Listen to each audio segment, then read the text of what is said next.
Oh,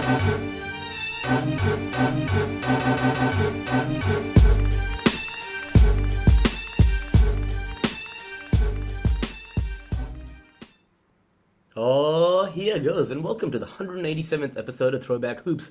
Woody V is in the house. Please follow the show on YouTube and wherever you get your podcasts. And as always, I'm joined by my main man, Robbie Clayton. What's going on, buddy?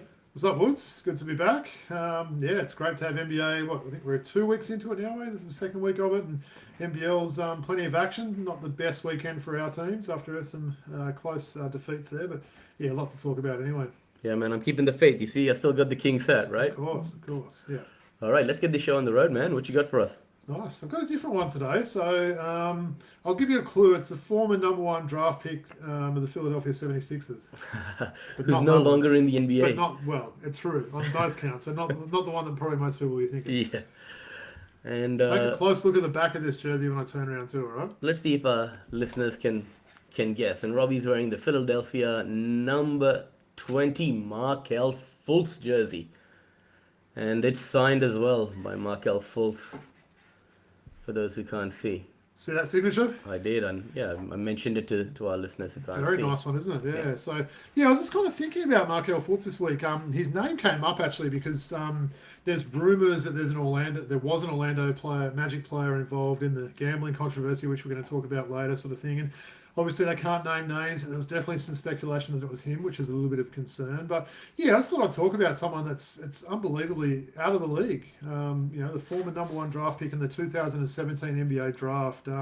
He's just been unwilling to find a team to take him on this year. So he last played with the Sacramento Kings in 2025 after a number of years with what appeared to be a career redemption in Orlando, including Woods' a career season in 22-23 where he averaged 14, 4, and 6 over 60 games. So he was really sort of looking like that, that player that people were expecting him, right? So I think when you look at it now, he's going to be remembered as that player that was drafted over, and how's this for names in the same draft there, Woods? So perennial All-Stars, Jason Tatum, De'Aaron Fox, Larry Markkanen, who put a 50-piece on today, Donovan Mitchell, Bam Adebayo, and Jared Allen. So he was drafted ahead of all those guys there, and what was a very solid draft, actually. So, honestly, it's crazy to think that he's still only 27 years of age and he cannot crack an NBA rotation. Is there something that's happened with this gambling thing? Is that maybe why he hasn't been? We can only speculate that on that, of course. But, someone that I think we both wanted to work out. We were pleased when he made it back with Orlando. But, yeah, what were your thoughts on Markelle Fultz? And do you think we will see him back in the league again? Well, let's take it all the way back to Washington when he went to college, right? Averaging 20 points a game, shooting 40+% from three at volume, right? One of his big traits coming into the NBA was that his ability to shoot the ball from deep.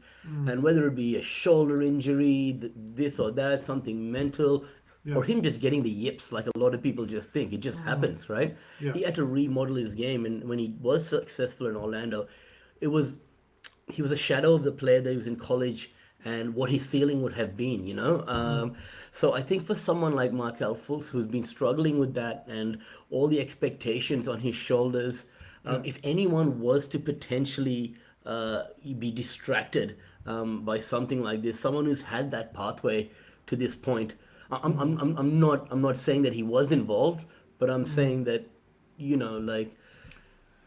And 27 years of age, possible. That's crazy, isn't it? I mean, he should be at the peak of his career, maybe not even reaching the peak yet at age 27, right? I mean, there's guys that are coming out of the draft this year, they're probably 22. So pretty crazy to think, isn't it? I must admit, I actually forgot that he did play those games at Sacramento last year. I sort of blinked and I missed that one. But like I said, that career year, only 3 years ago now, where he was 14, 4, and 6 in 60 games there. So, thought I'd throw this one out. They're pretty cool, actually. Nice to have a nice signed jersey. Still got the tags on, actually, this one. I wanted to keep them on, which is why it might have looked a bit funny there. But, Markelle Fultz signed Philadelphia 76ers jersey.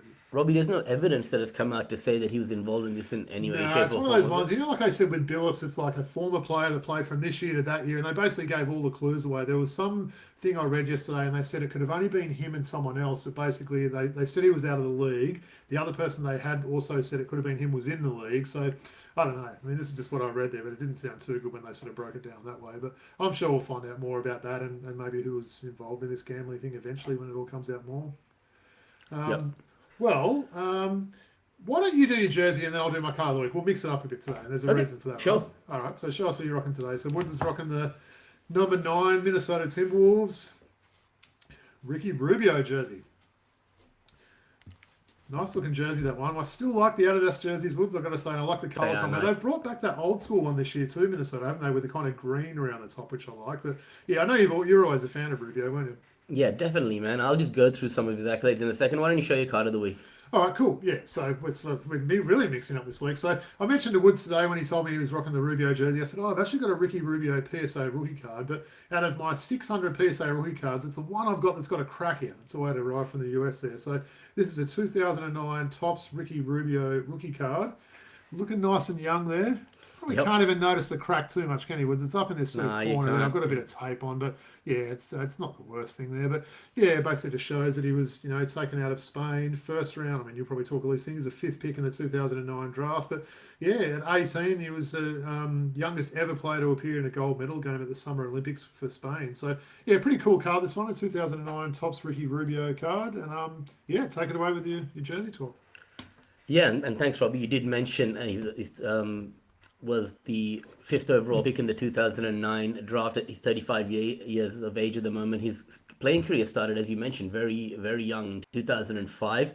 And then he spent his career with Minnesota, Utah, Phoenix, back at Minnesota, then Cleveland, and then stints all over Europe, including most recently at FC Barcelona and Badalona, I think it was, from memory looking up today. I wasn't actually sure what he was doing. I had to look to just check if he was still playing. I know he wanted to take a break from basketball. And step away from the game. But it's nice to see him playing at some level still over there in Europe. Robbie, I think imagine having you saw that photo that you just showed of Ricky Rubio. Those who didn't see, it was a very young photo of Ricky Baby Rubio, face, right? right? Yeah. Imagine being so young, right, and the weight of the world's expectations, or the country's expectations, being put on your shoulders. I think it's a lot for Ricky Rubio to take on at a young age. Yeah. It's not a surprise that he burnt out a bit earlier than the rest of them, right? I think it was maybe burnt out, but also definitely his body sort of started to Yep. fail him. I think just basically playing so many games, being a pro at such a young age in Europe, and then coming over here. One thing I always think when I hear about Ricky Rubio was I feel like he would have been one of those fun guys to play with there. He was such a good, willing passer and everything as well. If you got into that right spot, he was going to find you in the right position there. So I think he was always a popular teammate as well, and you can understand why with with that passing ability that he had. Yeah, definitely. And who was drafted just a couple of picks after him, right? Was that the Steph year? Yeah, Steph Steph, it was. Yeah, and It the Johnny was. Flynn draft as well. Johnny Right? Flynn as well, So right? that was the Paddy Mills year. So that was the year where there were so many point guards, and everyone's like, Paddy Mills stayed another year in college, and he came out early. Paddy Mills, another player without a team, as we're talking to each Yeah. season. Yeah, Yeah, that's Blake Griffin, James Harden, I think, from memory, that draft, right? Brandon Jennings, you're right. Yeah.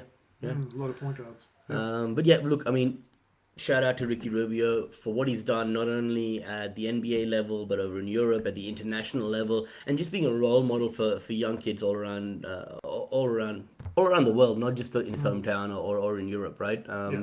A lot of kids just want to play like him in the streets, as you said, the flashy passes, the razzle dazzle. Always fun to watch Ricky Rubio. Absolutely. Good choice. All right, and thanks, man, for that collaboration today. I think is that the first time we've done a card of I the think it week might like be, yeah. I that? think I may have done a card of someone I wore the jersey, but not one that I've sort of, you wore the jersey and I showed the card. So that was pretty cool. All right, all right. So let's get into some NBA talk then, Robbie, shall we? Look, man, I Starting know off it's with the Hawks, or I mean, maybe not. maybe not, man. Not after today, anyway. I mean, we've got to do some Hawks talk, which reminds me, right? So I think in the next few weeks we will do some Hawks talks once we see a few of the games throughout the season and we get an idea of where we're sitting at, So let's do that shortly. But what I wanted to say, it's only the start of the season, but Victor Wembanyama is doing things that I've never seen in my life on a basketball court. Robbie, looks like he's not settling for as many threes. In the off season, he focused on his mental strength. I heard he spent time meditating with monks. You hear him in interviews, man. He's a smart, thoughtful man. And the sky is the limit for him. I mean, how fun is it just turning on the TV to watch him play?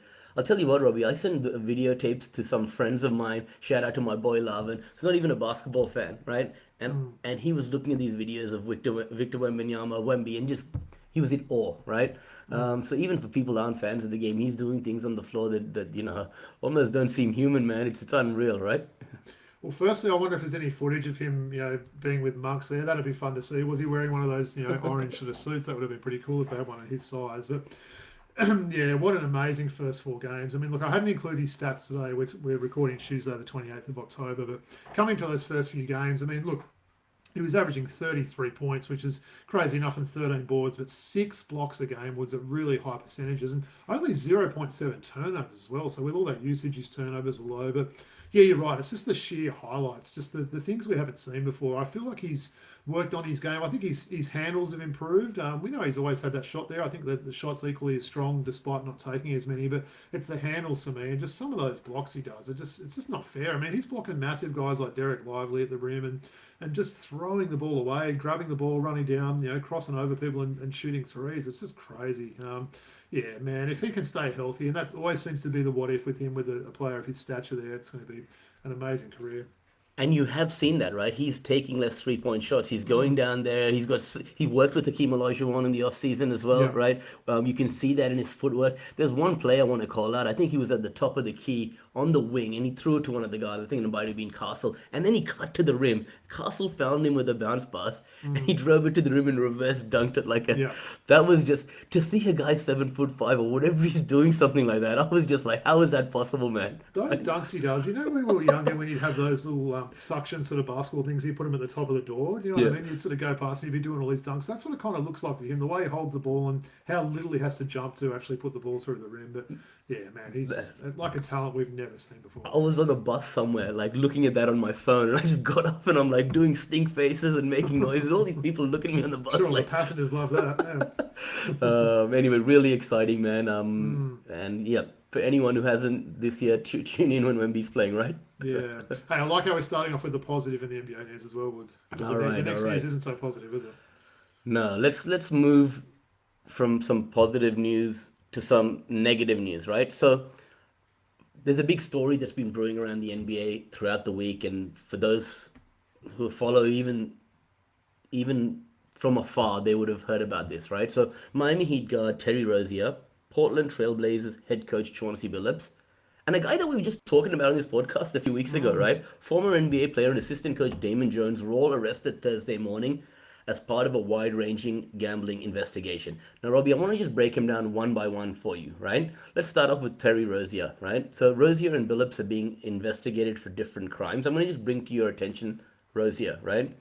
Rozier and others allegedly obtained insider information and passed it along to bettors. On March 23rd, 2023, Rozier himself exited a game against the New Orleans Pelicans after 9 minutes and 34 seconds. Let this be known, this is an end of the season game, right, between the Pelicans and the Hornets that has no significance, right? He pulled out of the game with, I think, 5 points, 4 rebounds, 2 assists. But he allegedly told one of his friends that he planned to leave the game early, and like he left with a leg injury, let's say. And that was this final game of action for the 23-24 season. The group that's being investigated placed more than $200,000 on bets on Rozier's underline across multiple statistics. Like they would have put unders on his rebounds, unders on his points, unders on his assists, right? Probably shouldn't have made it so obvious, right? Right. And back then, the NBA was red flagged by betting agencies to the NBA. And a point I want to make is 20 years ago, right, when betting wasn't legal, right? And we didn't have this technology, there was bookies and stuff. There's no way someone would have been caught, or a lot less likely someone would have been caught for something like this, right? Well, there wouldn't have been databases, firstly, wouldn't there? So if there was one particular state where they were betting on things, you wouldn't have had data of what they were doing on the other side of the country and stuff like Right. that. But interesting, like you said, though, the NBA were investigating him, and apparently he was exonerated, not exonerated, but they basically there was no further charges laid, and now this has happened. So that was an interesting piece in this story, I think. Yeah, I mean, just double clicking on it a little bit further, the NBA didn't think he was innocent, right? They knew that something was up, but they didn't have the resources to actually investigate it. So Yeah. the feds have taken over this investigation, which is a separate investigation which crosses over with this incident, right? Yeah. So now, when you combine the NBA's limited resources they had to investigate something like this mixed with the feds, you see a situation where it doesn't look good for Terry Rozier. Hey, I wonder if Michael Beasley's another one of these players that's still in this unnamed thing now, because the fact that he still doesn't have a team, he was like second in Malik Beasley. Malik Beasley. Oh Sorry, yeah, Malik Beasley. He man. was second in like sixth man of the year last year, maybe second in made threes, or even first in made threes. He had an incredible season for Detroit, and the fact that he's still not signed, there must have been a lot of red flags to teams that sure. like, no, we're just steering clear of him, sort of thing, and that storyline that's following him. So it's crazy, isn't it? Yeah, well, there's other video clips and stuff that have come out of Beasley. Some pretty bad ones of Rozier as well. Some of the highlights they showed, just some of the worst passes ever, right? Like, like what are you doing, mate? Yeah. Okay, so I mean, we'll see how that pans out. Now let's move on to Chauncey Billups. Now I want to say this before I actually talk about Chauncey Billups. I saw Sam Mitchell today. He came on. He said, "Listen, I've known Chauncey his whole life. He's one of my best friends, right? I know his family. You know, I know him now. I've known him then. He's not the type of man to get involved in anything like this. And I would be heartbroken to think that if he actually was involved in what he was accused of was true, right? But I'm going to support him. I'm going to be there for him however which way this penny drops. But the big line he's from around the league, because he's so beloved by everyone around the NBA community, man, right? And so many people have come in defense of his character. So just innocent until proven guilty. So just take that caveat for now before I read you what he's been accused of, right? So Billups was allegedly involved in a rigged poker game tied to the mafia, right? The FBI said victims would be lured into playing with well-known former player, NBA player in Billups, only to be cheated out of their money, right? So what they're saying is they'd have all these like technology set up with like fake X-ray cameras that could read the cards and all sorts of stuff, and Billups would lure these people in to play these poker games. Kevin Garnett as well was one of the players that was doing the same, right? So they were getting appearance money fees to do this, like $100,000 to go and play against a regular Joe sort of thing, right? Yep. And allegedly they knew they were in on it. They knew that it was going to be rigged, and these people that were invited were the rich type, right, that had money to spend, that wanted to spend the night playing poker with KG, Billups, whoever, right? This is what he's being accused of. Now his team have come to his defense, and a lot of people in the media, as I mentioned, have come to his defense. I think Joey Wright said he's heard it from many sources that he has in America. This just might sort itself out for Chauncey Billups. What do you have to say? Well, firstly, very different allegations to what we're talking about, Terry Rozier and Yep. Beasley and these sort of guys, like completely different. It just happened to get dropped on the same day. And talking about the regular fan knowing about this was on like Channel 7 and Channel 9 News and stuff like that. My parents were asking me about it and stuff on the weekend. So it's interesting, isn't it? You do hear about a lot of these places that will pay big appearance money for a celebrity to do an appearance, play a game of poker, go to a whatever they do, sort of thing like that. So I don't know. It's hard to give an opinion. Like you said, innocent until proven guilty. But the fact that they can sort of say they thought he was in on it, to me, it just sounds like, right, here's an appearance fee, go and play some poker, and then knowing what some of these mafia things are like, and they're trying to make obviously more money on their investment they've paid in there. But strange story, isn't it? KG, there's a few other players that have sort of been mentioned there, but he's obviously the only one with an official job at the moment. Yeah, he's been stood down as well, which is is tough, obviously. I'm not sure what's happened with Rozier. I heard the Miami Heat say they were going to stick by him, but certainly he's not getting on the court or anything at the moment. But yeah, very strange news, both of these stories, and I feel like there's a lot more to come out and find out as well, right? Yeah, Damon Jones has actually been charged for both offences. Well, don't forget Damon Jones used to say he was the best shooter in the world, so he's kind of always been a bit full of it. So yeah, it's sad. And one final question for you, right? What I was trying to say is allowing sports gambling. I think it's 38 states allow sports gambling. It's not just Nevada anymore. It's 38 states, right? Yeah. Stern never wanted a part of that, right? But Silver saw the future in sports Silver gambling. was all over it. Right? Yeah. And obviously this does allow you to monitor these things. They red flag it straight away, right? There's multiple games, not just that game with Rozier, by the way, that's been red flagged, right? That's just one that I'm calling out. About 7 games have been impacted here, right? And Woods, for those that want to know a little bit, digging deeper sort of thing, some of the other sort of rumours what have come out from these sort of things. So players will basically release or leak stuff on game day of a game and say, look, let's say they're a Boston player, for example, just hypothetically, right? And they might contact the bookies and say, look, I know these 2 players, they've been listed as a game time decision, they're out, they're not playing in this game. They're kind of leaking things before those betting odds change. Because, say there's a Boston game and Jaylen Brown and Jason Tatum are both game time decisions, right? an hour before the game when it shows that they're both out, those odds are going to dramatically change, right? So it's sort of trying to get ahead of the curve and sort of do all those sort of things. So giving that insider information, the same as you'd see like in, with shares and, other things with companies and stuff like that, it always works in a similar way, I suppose. I mean, like Jonte Porter got done for it, right? And Terry Rozier is now in trouble. Why would you be able to bet on the unders for Jonte Porter or Terry Rozier on assists? And how do they not think that's going to stand out when they suddenly get 200,000, on some random player? Like it's very strange, isn't it? Anyway, let's see how this all plans out. So I asked you to do some homework this week, Robbie. Let's talk about one NBA player and one NBA team. For whatever reason, maybe we're happy, maybe we're not happy, right? You know what? I said let's do it positive. Let's do it in a positive sense, right? But you can come up with whatever you can come up with. So I'm going to talk about I'm going to kick off things with my team, right? Because we just talked about what happened with Chauncey Billups, right? And I want to talk to you a team like the Portland Trail Blazers, who are 2-2 at the moment, right? They galvanized around one another once this happened, right? And they've won 2 out of their last 3 games. A big win against the Lakers today, and the day after it was announced that Billups would be leaving the team, a huge victory against the Golden State Warriors, right? This can't be easy for a young team for their favorite. He's a player's coach, right? Thiago Splitter took one of his contemporaries has just taken over as the head coach, but these guys are not far removed from the game. A guy like Chauncey Billups is very much beloved by his team because he's been playing as recently as say 10 years ago, right? Yeah. So he's so close with his teammates, his team, and it was hard for them to take this.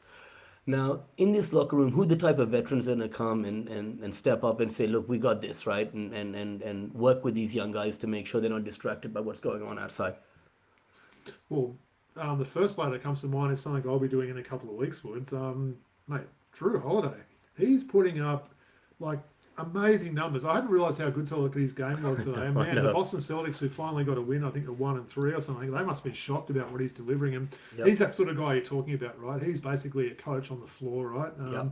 We mentioned, I think in our pre-season talk as well, they do have some veteran presence on this team. Dame's sitting there, he's not playing, but he's sort of doing that mentoring role. And guys like Drew Holiday would be the first one that would stand out for me, and I think he's going to try and galvanise the team together with this news they've had there. And yeah, mate, you mentioned those 2 wins. They were big wins as well, weren't they? Like pretty considerable sort of victories there. So they're clearly, playing for the coach, like you said. They, like and respect the guy there, and they're a fun team to watch right now, aren't they? Yeah, definitely. I mean, you're seeing some positive contributions from Jeremy Grant now coming in a 6-man role after some time. He's 20 a game, isn't he? Yeah, he's doing great. So you're getting contributions from him, Drew Holiday, and then your guy, Denny Avdia, man. Like, they've got some high character individuals in this team, right? So my next question to you is a guy like Thiago Splitter, contemporary of Chauncey Billups. Their playing careers overlap with each other. Very quickly thrust into a position of a head coach unexpectedly in a traumatic circumstance. How do you think he's going to fare? Look, I think pretty well. He's obviously going to have that sort of, player relationship, I think, and maybe be a player's coach. I mean, look, they could have gone for a veteran, more experienced guy, and I'm not sure about all the, assistants on that coaching staff there. But, yeah, Thiago Splitter, it's good to see him getting a go. I hadn't even realised he's an assistant there. I'm like, man, that's pretty cool. Brazilian, right, from memory. So it was like guys like him and Leandro Barbosa were 2 of the, Nene were some of the Brazilian guys that really carved out good careers in the NBA. So yeah, that's good. It's we don't know how long this will go for. This could be 1 week. It could be the rest of the season. So yeah, he's got a pretty good team to coach right there now. Yeah, definitely. And to all our Blazers fans, including Mookie, it'll be good to hear from you, man. What do the Blazers do going forward here? And what kind of position is this team in after what's just happened? Shout out to the 2 Aussies on the team as well, right? Yeah, for sure, man. Shout out to the 2 Aussies on the team. Matisse Thybulle, Duwop Reed, and you've also got Ryan Rupert on that team with the Aussie connection, right? Yeah. So, all right. So moving on to you, Robbie. Why don't you start with your team? Yeah?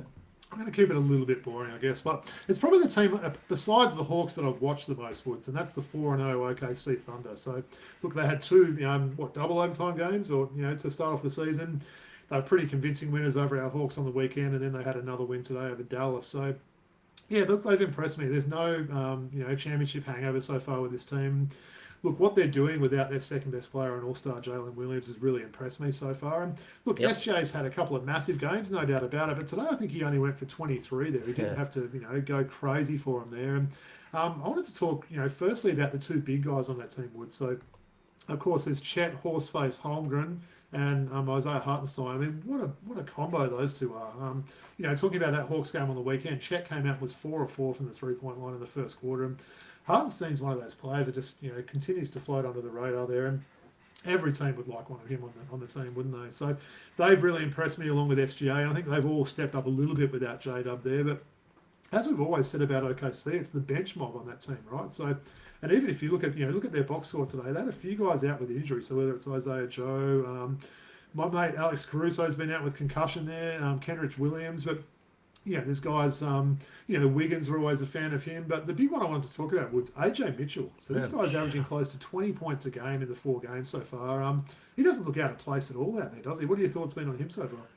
Man, look, shout out to our good friend Stewie, man, who's been so high on him for so long. And he said when he gets an opportunity next year and he's healthy, you're going to see this guy contribute right away. He's ready, right? And we've seen that now, right? Next man up mentality. Yeah. He was in a system which won a championship last year. He's learning great habits from the likes of SGA.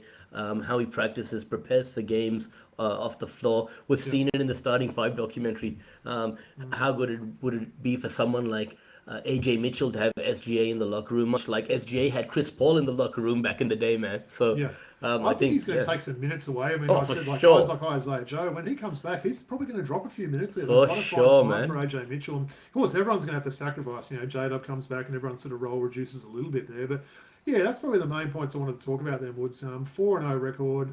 Look, they definitely look like the standout team to me. There's certainly some other really strong teams in the NBA, but what they're doing with that, the big guys there, the bench mob, the MVP, plus you've got your all-star player that hasn't even played a game yet. And I think with the way they've started, they can probably afford to, let's sit him out another week. Let's, not rush him back. It's a long season. It's a grind. So, maybe perhaps potentially they do keep him out another week there and J-Dub comes back even fresher than he was going to be. Yeah, I hear that, man. And look, that's the first time in NBA history, right, that a team has gone to double overtime in their first 2 games of the season, Crazy, right? wasn't it? Yeah. Now, what that does is they won both of those games. It builds character. It puts them in a situation where they've been in these tough scenarios before. And they had a lot of guys out. So you mentioned AJ Mitchell. They just threw some other random guys out there, Barnheiser or Youngblood, right? Yeah. I'm like, who the hell are these guys, right?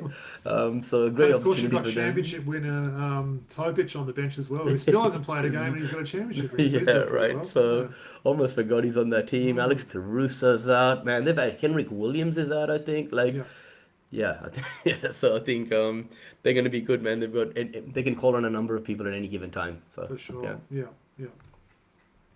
All right, why don't you take away with your the player in focus? Yeah. Okay, so of course I'm going to talk about Vit Krejci. No, I won't do that.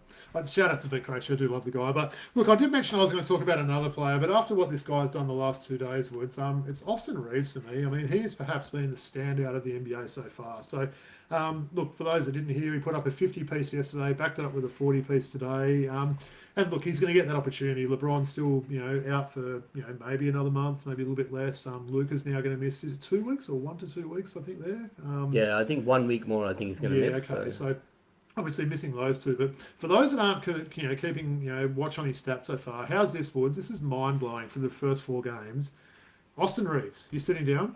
Yep. He's averaging 36 points, 7 rebounds, 9.1 assists, 1.8 steals, and these shooting splits are ridiculous. 57, 43, 88. So he's nearly in the 50-49 club. The 57% field goal percentage was the one that absolutely shocked me. So, look, as I said, I think he's the surprise of the season so far, and it's only a handful of games there. But, look, this is a guy that the Lakers got undrafted several years ago, right? He's a championship winner. He's out of Wichita State, so shout out to our boy Rashad Kelly, who we've had on the show before, another guy that came out of Wichita State. But yeah, just an amazing what he's doing. He's getting all the team's best defenders. It's just not, it doesn't matter at the moment. He's getting to the free throw line at will, making good decisions. He looks so poised out there. Do you think he can keep this up? Look, I think you mentioned the free throws, right? With Luka and LeBron out, he's got the ball in his hand a lot. What do they say? Great scorers get to the free throw line. They knock down their free throws, see the ball go down there, and they can build up a 40, 50-point game by building there. And you've seen that in the last 2 games. How would Austin look in a number 1 role, right? Would he look out of place?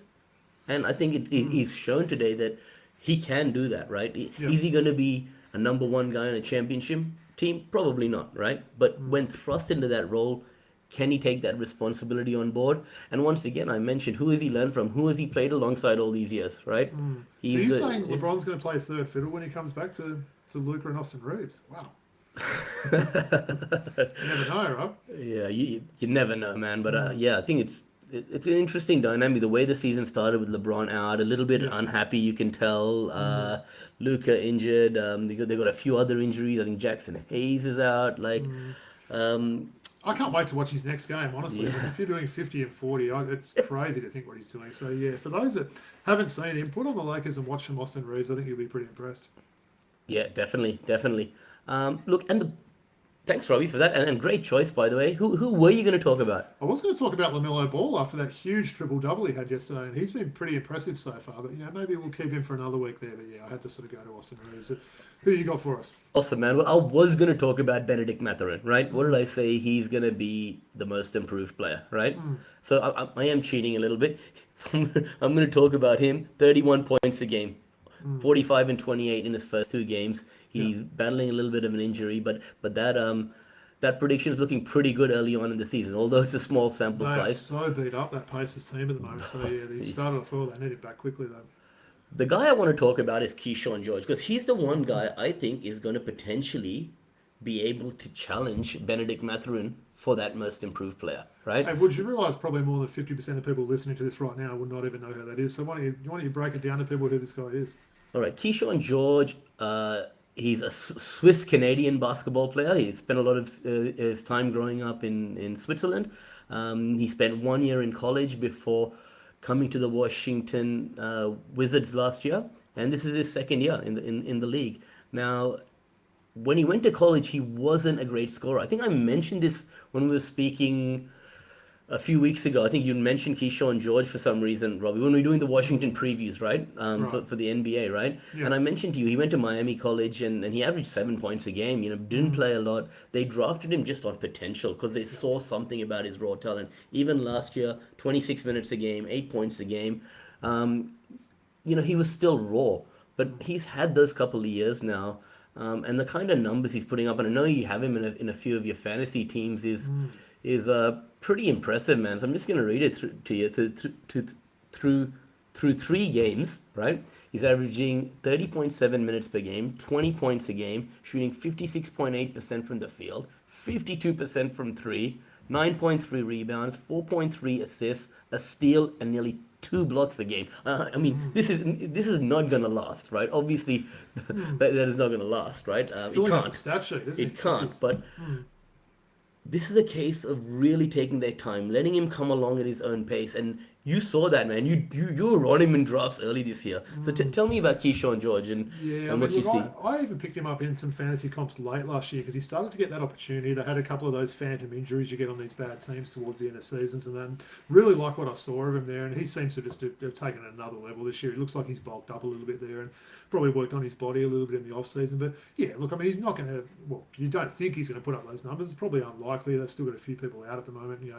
My boy Bilal Coulibaly is going to be back soon. He'll be taking a bit of a role there. But what he's done through this opening week has been really impressive. And I don't mind this Washington Wizards team. They've actually been quite fun to watch so far. Yeah, definitely. Bob Carrington been a bit of a concern, right? He's been a little bit down, hasn't he? Yeah, Yep. agree. But it's Trey Johnson, the rookie. He's Yeah, not looking too bad. Trey Jones, maybe? No, it's not. It's not. I forgot his name now. It could be wrong. Look it up. Trey. Look it Shout up. out Look to it up. Trey, yeah. Look it up. Look it up. Yeah. So Keyshawn George, man, right? Yeah, definitely a player to watch. Okay, cool. And thanks for that, Robbie. We'll keep moving on with our NBA previews when we get some time. We got a lot of stuff to cover over the coming weeks, right?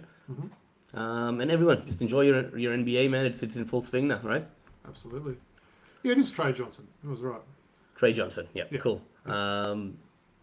Let's move on to some NBL, man. So I'm just gonna bring up the schedule for the round ahead, and then we'll go through and cover some of the teams, right? Let's start off with, both our teams had 1 point losses this weekend, Robbie, right? Or this last Yeah. round, which were tough. So let's start with your Wildcats. How did you see the last week go?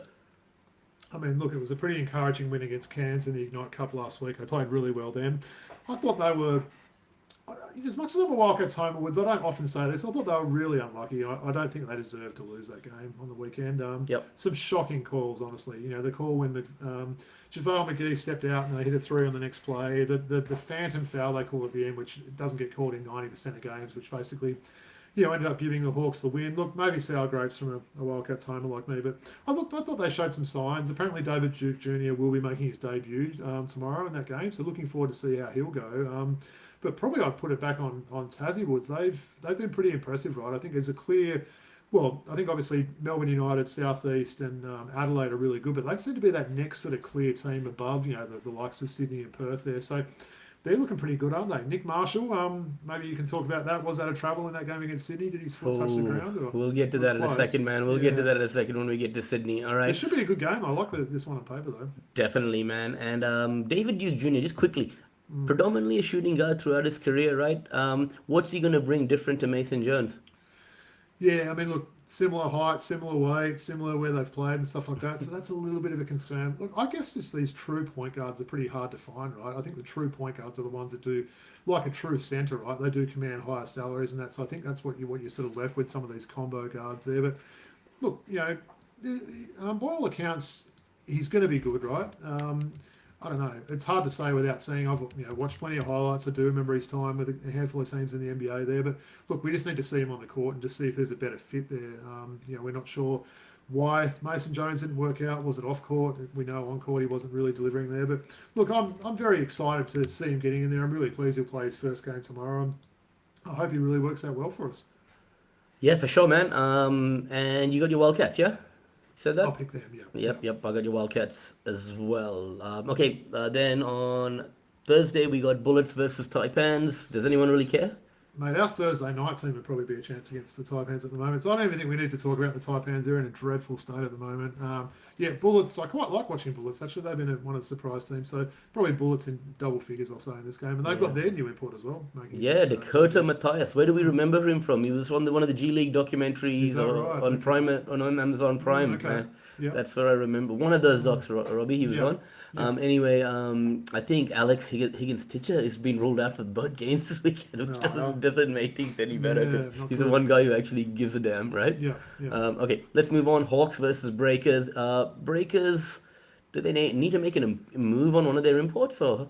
Yeah, you wonder if they do, right? There's something not quite right with the Breakers. They're giving up those, leads at home and everything. And look, they are on the road this week. I've sort of joked the last few weeks they always seem to have home games there, but maybe they do Woods before the season gets on too late. But look, this is a tough ask, isn't it? Going on the Champions home court, they've got their new import, I believe, making his debut. And I think Quinton Lavelle Peterson Jr. Yeah. Tell me what you know about him.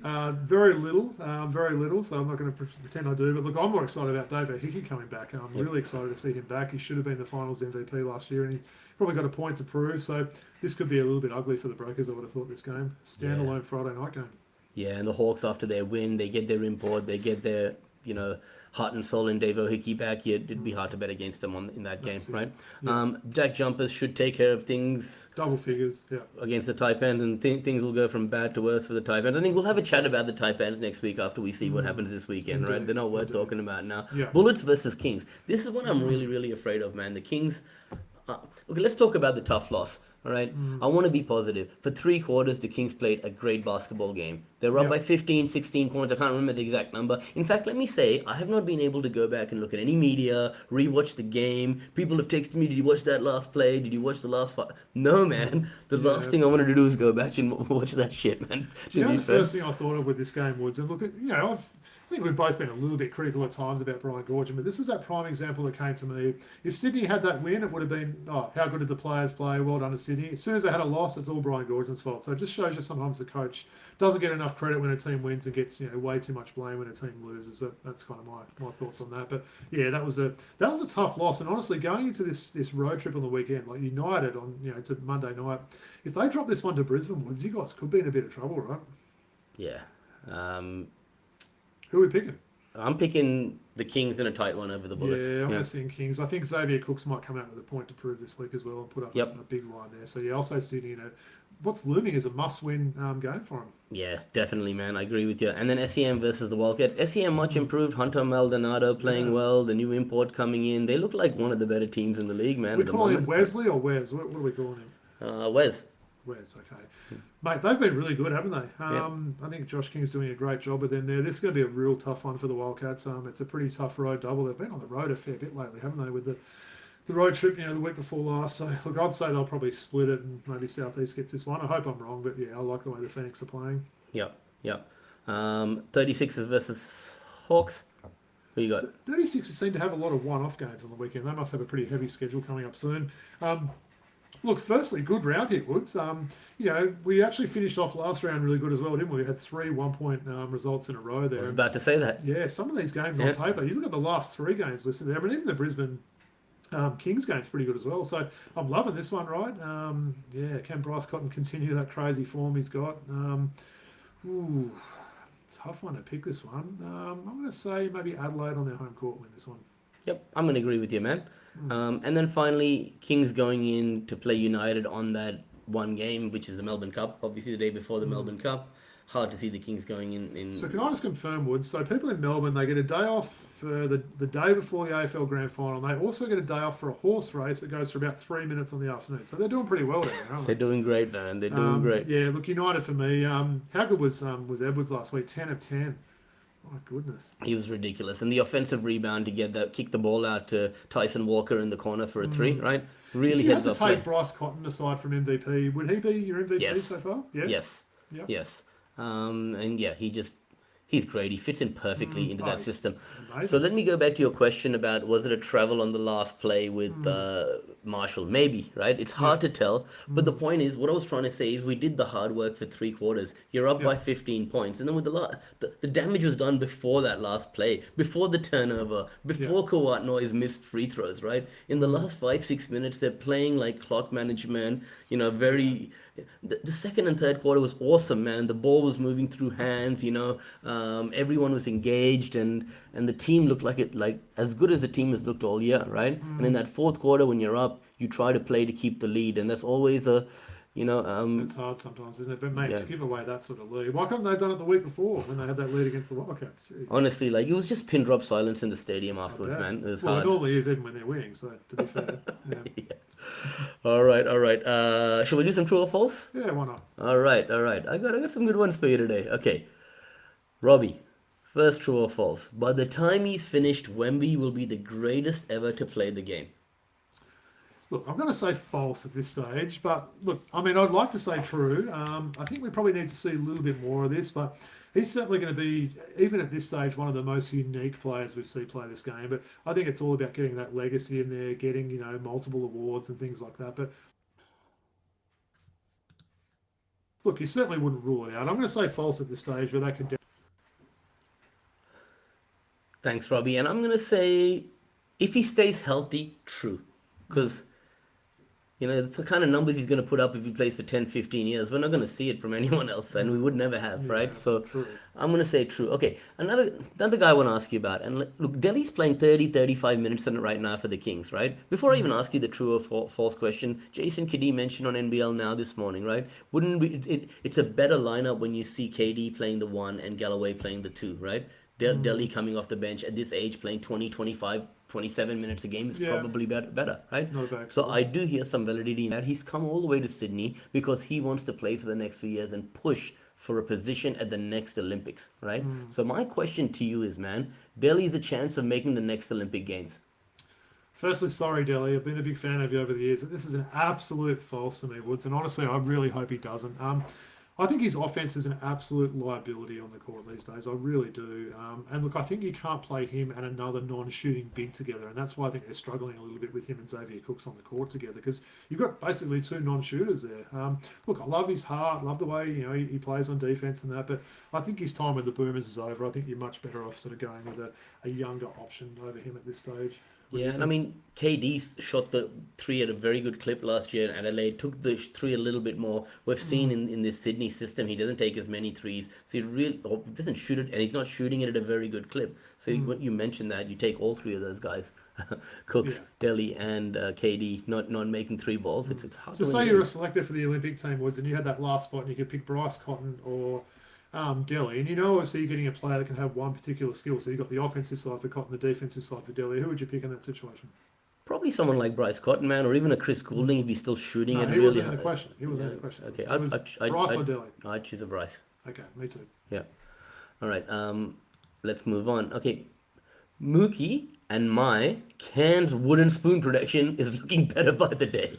Yeah, absolutely. I mean, these guys aren't just losing; they're getting blown out. I mean, there's so many games that they're down, 20 points, and midway through the second quarter, and they've just been a real struggle to watch for me as well. So yeah, your prediction's looking pretty good. Me too. And something I want to say to you, man.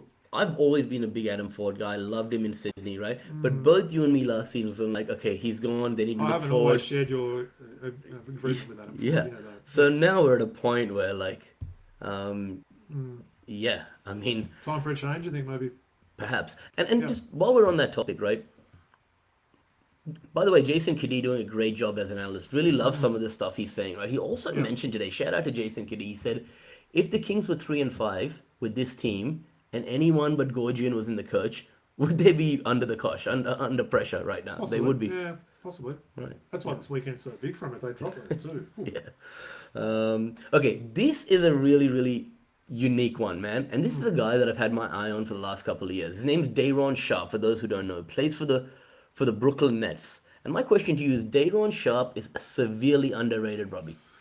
Look, I'd say true-ish. I mean, he's a pretty solid player. I'm not that excited about him, Woods. I've got to say, he had a big game today, his best game of the season. 17 and Did look 12, into that, right? Yeah. But before that, I think he was averaging about 7 a game. So his numbers are boosted up to about 9 a game. But have I missed something there? Is there something I'm missing with your boy, Dave? I think Is this your really. next jersey purchase? No, I'm Oh. just saying, like, his per minute production is terrific, right? Last Yeah. year he'd play like 10, 15 minutes and he'd put up a line like 17 and 12, but the coach would never give him. There's a lot of these guys like Chris Middleton. We saw him in Detroit just rotting away, and then someone Yeah. saw something in, he got an opportunity, and then before you know it, he's an all-star, right? I think a guy like Nick Claxton is just bad. Right, I think someone like Dayron Sharpe could help another team, and some of these guys at the end of the bench we don't notice, right? I just thought, let me throw it out left field. Ish. No, it's a name to watch, of course. Yeah. Yep. And yeah, for anyone else who's got their thoughts on Dayron Sharpe, send them in, man. Send them in, or talk to me on X, right? All right. We got time for a classic pack. We haven't done one in a Let's while. do it. It's been a Yeah. while. Yeah. All Let's do right. it. All What do you right. got? All right. Is this a new batch or they arrived yet? Or what do you got? No, I've got the 94, 95 tops. We've done a few of these, I think. Yeah. Yeah. Get another order in. Get some. Yep. Get some new stock. Yeah. I will. Okay, remind them how long it's been in this pack. So you say 94, so these are 31 years old. That it's been sitting in a pack unopened. What don't wish us is some 80s flares or whatever. And there was a chance of a Jordan rookie card, but let's see if we get someone nice. Former Atlanta Hawk. We always talk about this guy. We call it. This is our Otis Top almost, right? We've pulled this guy so many times. Utah Jazz, former Atlanta Ty Hawk. Corbin, number 23. This is our Otis Top. Admit it, right? It is a little bit. Is that the goal? Or Yeah, are they that's the all goal. like that? Oh, yeah. Is it the gold tops logo? Is that? Yeah. Or they all look like that, maybe. Yeah, They have all had look. Ty They Corbin. all look like that. Yeah, yeah. All right. All right, let's go. One of the great jerseys, the little man the Holy Grail jersey we're talking about. This Denver Nuggets guy's jersey, Robert right? Pac-Man. Yeah. Nice. Oh, look at that picture from the dunk as well. I told you I've still got that in my eBay searcher, so every time a potential jersey comes up, I get an email alert there. So one day I'll get one. We recently saw a video of Robert Ory telling this guy off when he was coaching him in Phoenix, throwing a towel on his head, and getting into it with him on the court, right? Well, I just sent a video, right, about Robert Ory telling the story. I haven't watched that video yet, so I do. Oh, you apologise. gotta watch Yeah. the video, man. Okay. So Robert Ory tells a story about how this coach, who was a former player and executive at Boston, now he's working with the Utah Jazz. Who am I talking about? Danny Ainge? Danny Ainge, right? Watch the video, but basically Okay. Danny Ainge and him didn't get along well at all, and it's funny. Interesting. Danny Ainge, and yep, for those who Is that don't Del know, Curry guarding him there too? yep, it is Del Curry. Google Robert Ory, Danny Ainge story. It's going to be the first thing that comes up. Okay. Get a laugh out of it. All right. So we've got one of Robert Pack's teammates. Underrated forward, man. Really underrated forward. This guy went to Notre Dame. He was a fifth Alphonso overall Ellis? pick. Yeah, Alfonso Ellis. Did you say? Yeah. Alfonso Ellis. Had some time with the Atlanta Hawks as well. Yep. Also had a very deep voice. No, he was a quality player. Okay. Former Atlanta Hawk. Former championship winning coach with the Boston Celtics. I'm not sure he's a great coach, though. Glenn Rivers. Yeah, Doc Rivers. Nice. Well, that's a random card, isn't it? Yeah, man. If you forget he was in New York as well, right? He sort of bounced around a little bit. But yeah, a bit of Glenn Rivers. Where's what happened to Austin Rivers? He's been out of the league for about a year now. Yeah, he's doing his podcast and stuff now, Okay. working in the media. Look, one of the great dunkers of all time, man. Right? And he had a finesse game as well. Could knock down that mid-range jump shot. Him and Gary Payton formed one of the greatest duos of all time. The Rain Man, Sean Kemp. Sean Kemp. Nice. Okay, this is one jersey that I have been trying to get for years, right? Former Southern Mississippi standout, the 9th overall pick in the same draft as LaFonso Ellis. Philadelphia 76ers, big, 3-4 he used to play above his size. Who am I talking about? Number 35. 35. Oh, the Spoon. Clarence Weatherspoon. Nice. There was another Weatherspoon in the league, wasn't there, a few years ago? I don't think they were related. Yeah, Started Quandary with Weatherspoon. right. Man, a Clarence Weatherspoon Philadelphia 76ers jersey. How good would that be, That right? would be nice, yeah. Man, I'll tell you a story. I ordered one off this website once, and it never arrived. Right, a hardwood classic one. It wasn't even like a champion. I was like, this is gonna be cool. It never arrived, and I ended up getting a refund for it. Okay. On April 13, 1994, Miami forward, this guy, powers home 2 points via the slam dunk in a contest against Chicago Bulls. Long slammed. It's this so hard, this picture could not capture the ball. Who is it? Oh, is that Grant Long? Grant Long. Yeah. Another former Hawk. Jeez, we've got a few players that have had some time with the Hawks at this point. All right, we've got All-Star card, the only All-Star he made. We've pulled this card before. The only All-Star team he ever made. He was on the... He left the Bulls by now. I think he was on the Hornets by this time. He was. Yep. Everyone loves BJ Armstrong. Rock tour. That's still crazy that he was... That's still crazy to think he's got an All-Star on his resume, right? BJ Armstrong, who would have thought that? We've got a couple of checklist cards. They can go. They're gone. It's not bad. Is that it? Like the 2 in a row, was there? 2 checklists. And you know what we got? Oh, that's the Grant Long one. We got that. Okay, cool. Yep. Actually, wasn't a bad pack. There's a few decent names in there. No real obscure players as well, right? Yeah, so we got BJ Armstrong, All-Star card, Grant Long, Weatherspoon, Kemp, Rivers, Ellis, Ainge, Pack, and Corbin. Not too bad at all. Solid. Yeah, solid pack. All right. So why don't you take all the audience out? Where can we be found, followed, all of that, Robbie, please? Absolutely, mate. So yeah, please make sure you like, rate, and subscribe on YouTube.